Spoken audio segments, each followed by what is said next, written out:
untuk move on ya sebenarnya simple sih. Cara untuk move on itu kuncinya cuma satu.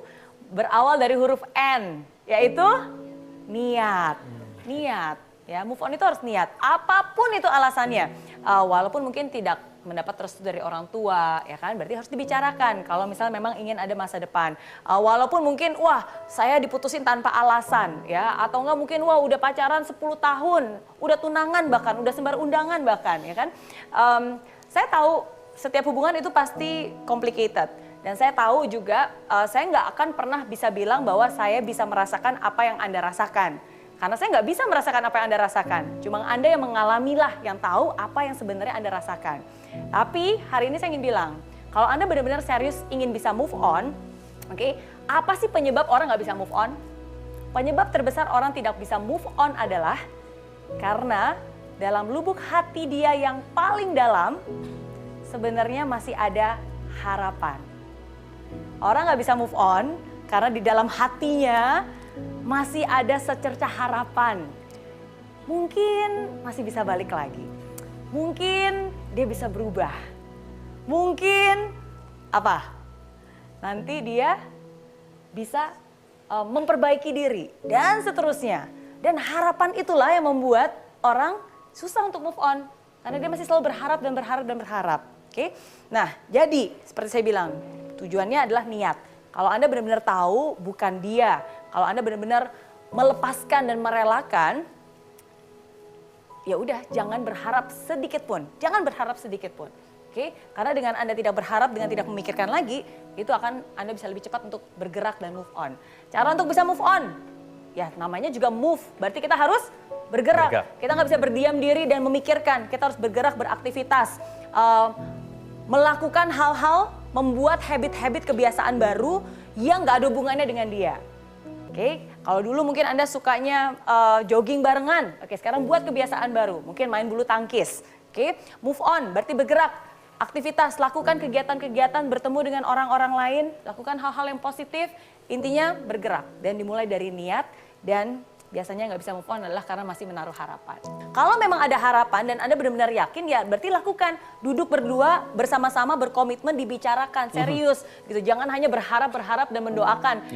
Jangan hanya mendoakan apa yang Anda inginkan tapi kalian juga harus bisa mengerjakan apa yang Anda doakan. Termasuk dalam sebuah hubungan, termasuk dalam sebuah relationship. Makanya di awal tadi saya bilang karantina, rehabilitasi. Apakah rehabilitasi itu selamanya selalu berada dalam rehabilitasi?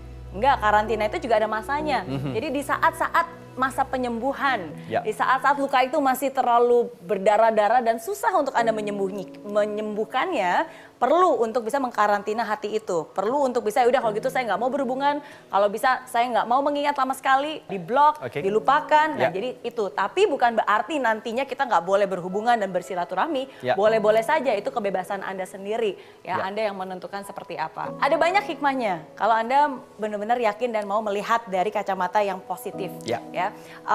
Nggak ada orang di hidup ini yang mau patah hati. Nggak ada orang di hidup ini yang mau terluka.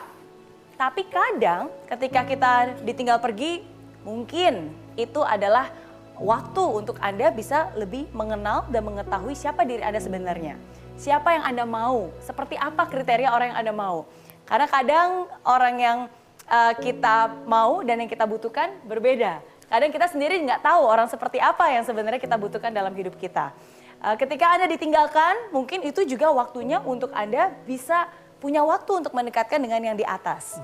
Oke, ketika Anda ditinggalkan, ya mungkin disitulah Anda bisa lebih berproses untuk bisa lebih menghargai orang yang baik yang nantinya akan datang dalam hidup Anda.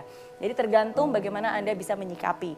Dan satu hal yang saya selalu percaya dan saya selalu yakini. Oke, kita lihat quotes berikut ini. Ketika Tuhan mengizinkan seseorang itu pergi dari hidupmu, jangan kecewa, tapi coba ambil hikmahnya. Ya. Karena sama, ketika Tuhan mengizinkan orang tersebut datang dalam hidupmu dengan sebuah alasan, Tuhan juga mengizinkan orang itu pergi dari hidupmu karena juga sebuah alasan. Jadi temukan hikmahnya dan kita bisa move on dan mendapatkan yang lebih baik lagi. Di hidup ini akan ada orang yang datang silih berganti. Ada yang datang dan memberikan kita kenangan. Ada yang datang dan memberikan kita kebahagiaan. Ada juga yang datang dan memberikan kita pembelajaran. Pembelajaran yang begitu berharga walaupun harus dibayar dengan air mata. Kadang kamu memang harus kehilangan seseorang untuk bisa menemukan dirimu yang sesungguhnya. Kadang kepergiannya adalah cara hidup, membuatmu lebih dewasa. Dan kadang kepergiannya adalah cara Tuhan untuk membuatmu lebih dekat dengannya. Untuk kamu yang ditinggalkan, percayalah, ada hal baik yang kamu dapatkan dari kepergian dia. Sadarkah kamu bahwa seringkali orang yang kamu inginkan di hidupmu belum tentu adalah orang yang tepat yang seharusnya ada di hidupmu. Tuhan menempatkan seseorang dalam hidupmu karena sebuah alasan, dan ketika Tuhan mengizinkan seseorang itu pergi dari hidupmu, itu karena ada alasan yang lebih baik. Jangan kecewa, coba ambil hikmahnya. Jadi, biarlah dia yang melukaimu pergi, biarlah dia yang menyakiti hatimu berada jauh dari hidupmu. Dan tersenyumlah. Ya, tersenyum dan berterima kasih. Karena inilah saatnya untuk kamu menata hati, inilah saatnya untuk kamu menjadi lebih baik lagi. Oke?